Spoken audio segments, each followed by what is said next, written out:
primitive de sin 7 cos exposant 4 dx. Alors, ici, qu'est-ce qui se passe? On a un sinus exposant une puissance n qui est impair fois un cosinus avec une puissance m pair. Alors, j'ai déjà traité un sinus avec un n pair fois un cosinus m impair. Alors, celui-ci donnait que des sinus.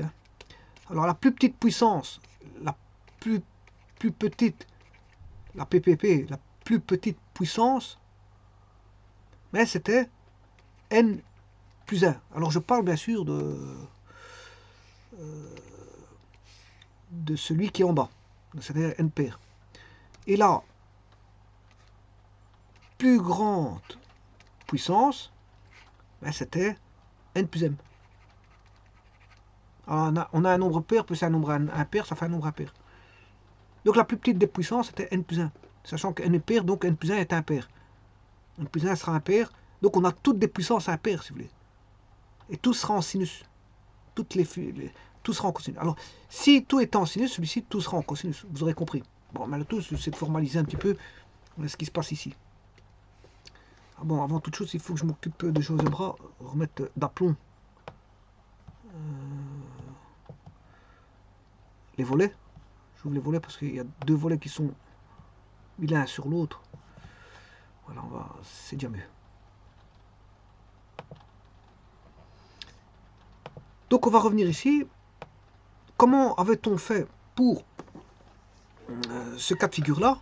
Ben, on avait juste posé, bien sûr, il fallait créer sinus n fois cos m-1 fois... Alors, m-1 il est pair, hein, puisque si m est pair, est impair, m-1 est pair. Hein, fois un cosinus. Voilà. Bien sûr, avec leur argument. Hein. L'argument, c'est sinus x, cosinus x, sinus x, cosinus x et cosinus x, et on différencie par rapport à x. Ben, ici, c'est le même. On aura sinus x, cosinus x, on va travailler en sinus x. Ici, on a des résultats en sinus x et l'autre en cosinus x. Bon, ben on va faire le même travail. Le même travail qu'on avait fait auparavant. Sinus 7 cos 4.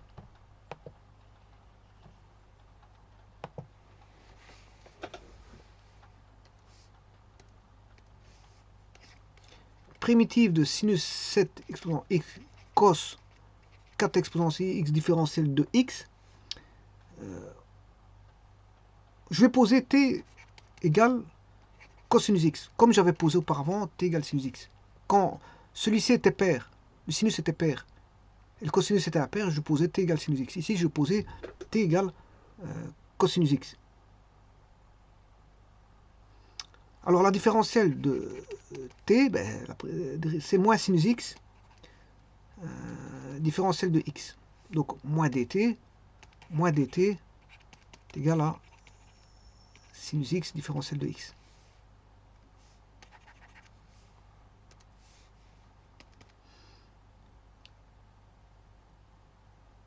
Alors, je vais décomposer le sin 7. Avant, je retirais le cosinus. Maintenant, qu'est-ce que je vais faire? Ici, maintenant, ce que je fais, pour celui-là, ben, le sinus devient n-1 fois un sinus x, différentiel de x, et le cosinus, ben, il reste toujours cosinus x de m, x puissance m. Donc, celui-ci, il est quoi? Ben, si n est impair, n-1, il est pair. n-1, il est pair. Celui-ci, il sera pair. Et le m, bien sûr, il est pair. Hein, voilà, j'avais exprimé que m était pair. Donc, ce qui veut dire qu'on garde le cosinus. Cosinus 4, on le garde. Le sinus 7, ben, on en forme un pair avec un sinus de exposant 1, ça fait bien 7.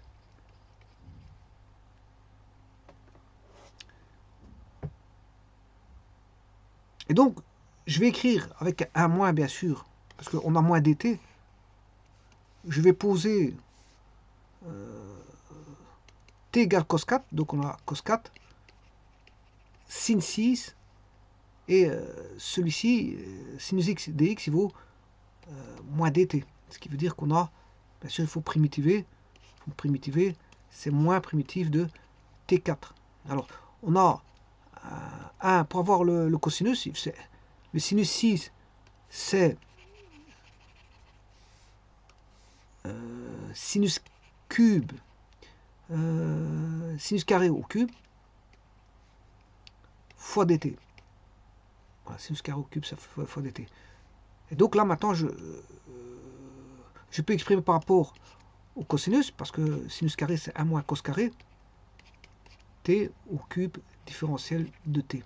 Donc là, maintenant, j'ai bien moins t, primitif de moins t, 1 moins t carré au cube différentiel de t.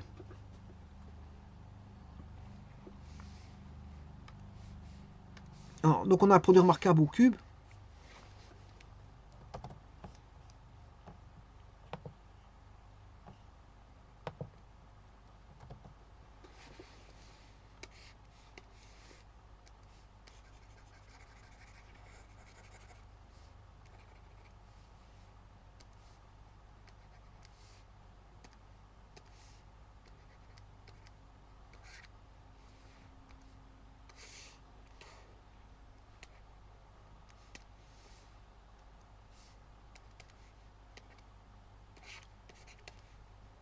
Donc 1 moins t carré au cube,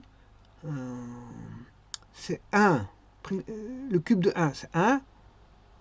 T carré au cube, c'est T6. Mais attention que c'est moins T6. Hein. Moins T6. Alors je rappelle le cube, hein, les formules du cube. A moins B au cube, c'est, si vous voulez développer, c'est A moins B fois A moins B fois A moins B.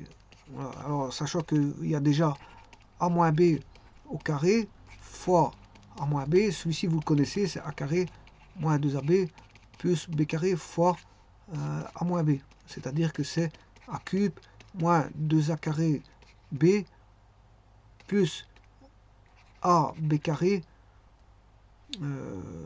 moins A carré B moins plus 2A B carré moins B cube. Vous voyez que c'est bien moins B cube. Alors, ce qui veut dire que vous avez A cube moins 2A carré moins A carré, ça qui fait moins 3A carré B, plus 3AB carré.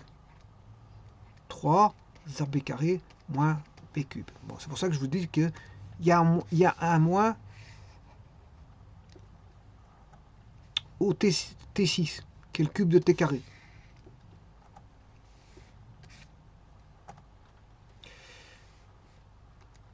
Donc là maintenant je vais mettre moins 3A carré c'est 1, parce que c'est 1 au carré, B c'est T carré. Et l'autre c'est un plus. Attention que c'est un plus, c'est 3A, A carré B c'est plus A carré c'est 1, et B c'est T carré. B carré c'est T4. T4.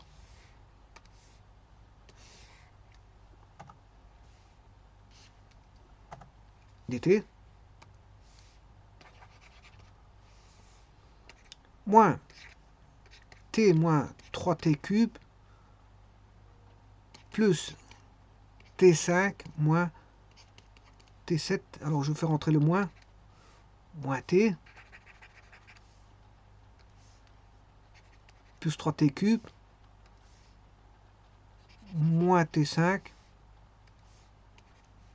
et plus t6 plus t7 dt, ce qui fait moins t carré sur 2 plus 3t4 sur 4 moins t6 sur 6 plus t8 sur 8. Alors est-ce qu'on aurait pu prévoir ça, bien sûr à une constante près.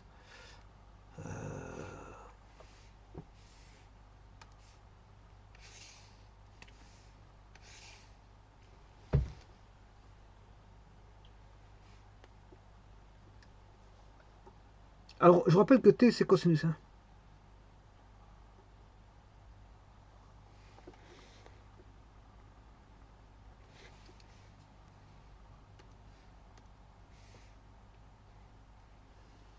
c'est cos 4. J'ai oublié, oh là là, j'ai oublié le 4. J'ai oublié le 4. Ça change tout. Ça change tout. Donc, enfin, c'est ce qui va me permettre de dire que la plus petite puissance, c'est 4. Comme mon primitif, ça sera plus 1. Donc, on va commencer en 5. C'est ça que je veux dire. On commencera en 5 et on va aller jusque, normalement, 4 plus 7, on va aller jusqu'à 11. Eh ben, c'est le même système que tout à l'heure. Ça va être le même système que tout à l'heure. C'est-à-dire ici, la plus grande puissance qui sera en cosinus sera de l'ordre de la puissance du cosinus.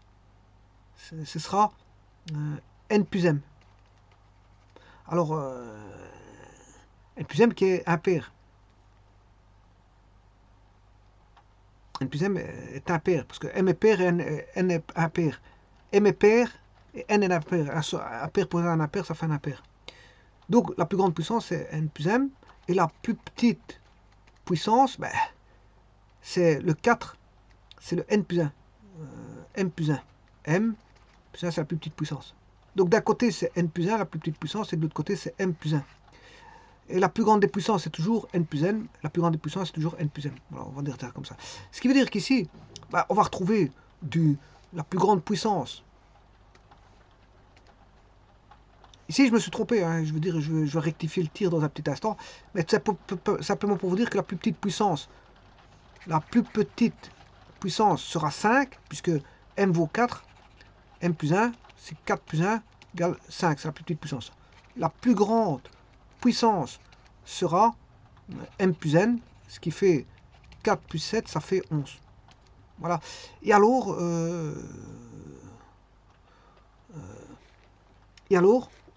ce que je voulais vous dire, c'est tout sera en cosinus. Tout est en cosinus. Tout est en cosinus. Comme l'autre, tout est en sinus. Hein. Ici, tout va être en cosinus quand vous avez ce cas-là. Quand vous avez ce cas-là, tout sera en sinus. Eh bien, on va faire ça. Donc, le problème, je me suis trompé. Ici, il y a juste une rectification à faire. C'est T4 ici. Hein. T4. On va voir. Moins T4. T6. T8. T10. Donc, ça va tout changer parce qu'on aura T5 sur 5. Donc, ça, c'est mauvais. C'est mauvais. Ça, c'est mauvais. Mauvais. Mauvais. Mauvais. Mauvais. Et mauvais. Donc il suffit de rajouter 1, moins T5 sur 5, plus T7 sur 7, moins T9 sur 9, T11 sur 11, c'est bien ce que je vous disais, on commence par le 5 et on termine par le 11. C'est juste. Et maintenant tout va être des cosinus parce que j'ai posé T égale cosinus.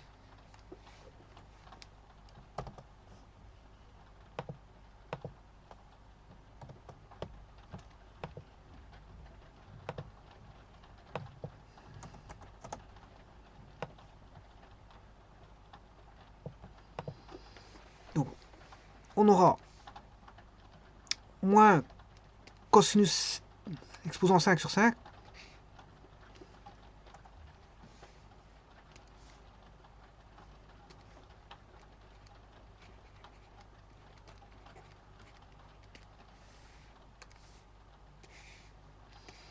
plus 3 septièmes de cosinus exposant 7x exposant 7x moins cosinus exposant 9 de x sur 9. Ah, il y a un problème, parce que je me rappelle qu'il y avait un 3, 2, 3. C'est pas possible ça, c'est pas possible, parce qu'il y avait 2, 3 dans la... Ouais, ici j'ai oublié un 3. Dans ma formule, il y a 3a carré b, moins 3ab carré, plus 3ab carré. Donc je vais retrouver 2, 3. Voilà. Donc ce qui veut dire que là on a 3, et là on a encore 3. 3 neuvièmes. Parce que le cube, il y a 2, 3 hein, dans la formule du cube. Un qui est positif et l'autre qui est négatif. Et puis, le dernier, ça c'est pour le T9. Et on va faire le T11. Alors, les deux extrêmes, T11, c'est quoi? C'est un plus. De toute façon, je vais vérifier dans un petit instant, hein. Je veux dire, si c'est pas bon, je le verrai tout de suite. Et je ferai les corrections nécessaires.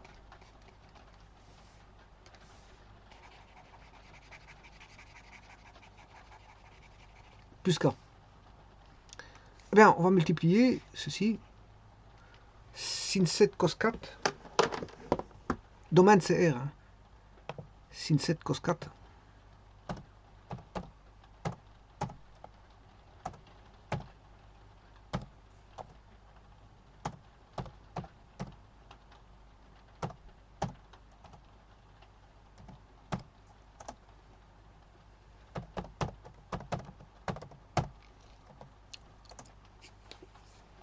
Bon.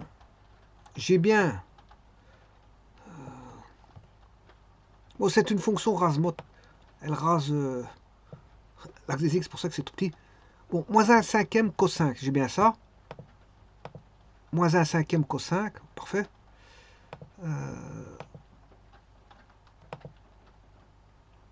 3 septièmes cos 7, plus 3 septièmes cos 7, plus 3 septièmes cos 7, j'ai bien ça. Moins 1 tiers cos 9.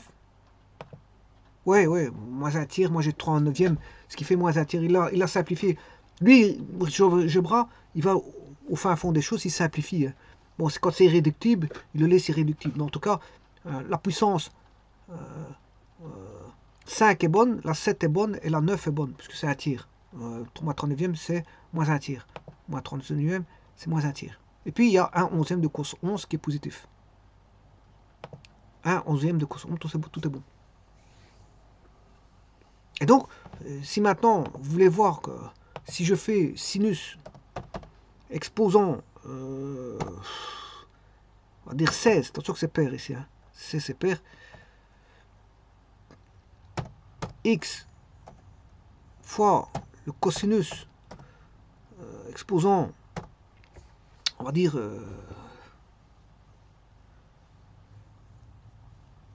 on va prendre un impair, 17, de x. Ah, on va faire l'intégrale de h.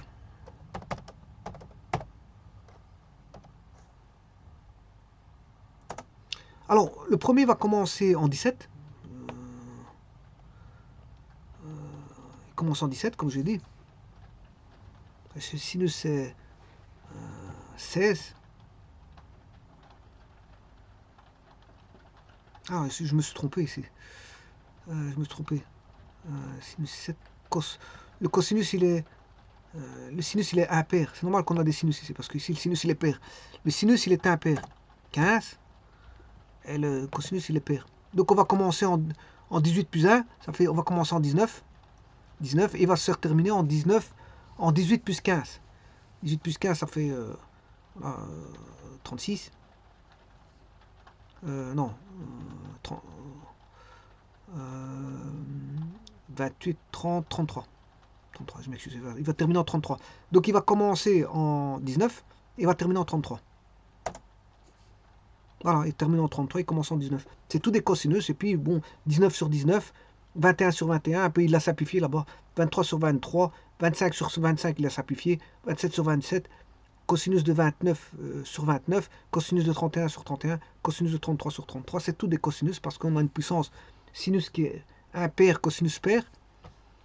Et bien sûr, il y a, comment on appelle ça, le premier commence toujours en moins 1 et le dernier termine toujours en plus 1. Et puis vous avez une symétrie. Vous voyez qu'on a 1, 1, 7. Alors, pour le 3, ça correspond au 21, on a fait x3. 7 x 3, 21, donc on a 7. De l'autre côté, on a 7 31e et 7 21e. Donc vous voyez que d'un côté c'est moins et de l'autre côté c'est plus. D'un côté c'est pour le 1 c'est plus et de l'autre côté c'est moins pour le 1. Donc on a 1 moins 1, ils sont opposés. Moins 7, 7, 21, moins 21, moins 35, 35, moins 30. Donc là ils sont opposés. On a des moins à gauche et des plus à droite. Ouais, quand j'ai à droite, en ordonnant par les puissances, descendante, c'est-à-dire descendante de la gauche vers la droite, c'est-à-dire de 33 vers 19. Hein. En descendant comme ça, vous avez plus, tous les plus, enfin plus, moins, plus alternatif. Voilà. Quand on a plus 1 d'un côté, ben, en puissance 33, on a moins 1 en puissance 19. Quand on a moins 7 en puissance 31, on a plus 7 en puissance 21, puisque c'est sur 21. Là, il a été réduit. Voilà, c'est 21 septième. C'est 7 21e. 7 21e. Non. Fois 7. Oui, 7 21e, c'est ça. Il a été réduit en un tiers. Alors, quand vous avez plus 21, vous avez moins 21. Alors maintenant, en puissance paire, c'est pas comme ça. En puissance paire, je vais mettre une puissance paire. Sinus, si je mets sinus, je vais refaire ce que je voulais faire tout à l'heure. Sinus exposant 16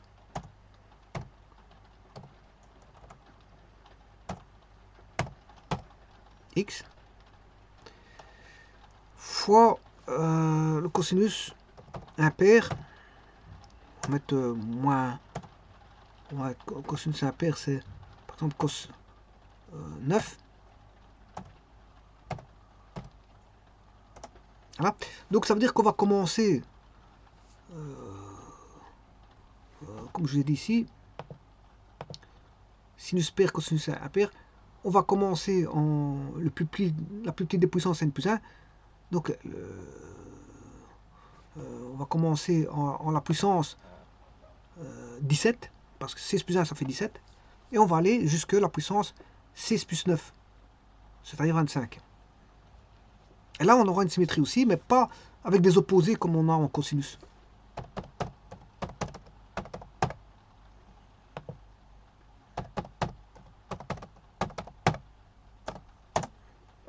Et voilà, donc on a plus 1, 17, on a 17 comme j'ai dit, puisque c'est 6 plus 1, 17, et on s'arrête à la puissance 25, 9 plus 16, 25. C'est tout des sinus, parce que on a un sinus pair et un cosinus impair, on a tous des sinus. Ça c'est une chose, et en plus de ça, bon, on a 1, 25, les deux extrêmes, ils valent toujours 1, et puis on a une symétrie. Voilà, vous voyez qu'on a moins 4 moins. Et puis ici, on en a un qui est tout seul. On en a un qui est tout seul. Voilà, parce qu'au niveau de la symétrie, soit elle est parfaite, soit elle est imparfaite. Alors une symétrie parfaite, c'est par exemple 3, 3, 2, 2. Point. C'est fini. Une symétrie imparfaite, c'est qu'il y en a un qui reste tout seul. Il est symétrique avec lui-même. Il est symétrique avec lui-même. Par exemple, le 2, il est symétrique avec lui-même. Voilà. Pourquoi? Parce qu'on a un nombre de termes impairs. 1, 2, 3, 4, 5. Alors, avec des termes complètement pairs, si vous avez 6 bonhommes, on va dire, si on a 6 couples, 6 couples, c'est 6 couples, il n'y en a pas un qui va rester tout seul. Voilà, maintenant, si on a 6 couples et une personne, il y a 6 couples et une personne, il y en a un qui va rester tout seul. Donc si on dit de danser, les couples doivent danser ensemble, qu'il y en a un qui est tout seul, il va danser tout seul, il va danser avec lui-même. Donc voilà, il y a une liaison de symétrie avec lui-même. On va dire ça comme ça. Donc ici, quelque part, il y en a un qui est tout seul, c'est 2 septièmes. Mais si on a un nombre de termes pairs, là on a une symétrie parfaite. Là, la symétrie est parfaite, on va dire, parce qu'il y en a un qui reste tout seul. Et il reste tout seul, mais en fait c'est avec lui-même. Hein. Si ce serait dansé, il danse avec lui-même. C'est une symétrie imparfaite. Je vous remercie.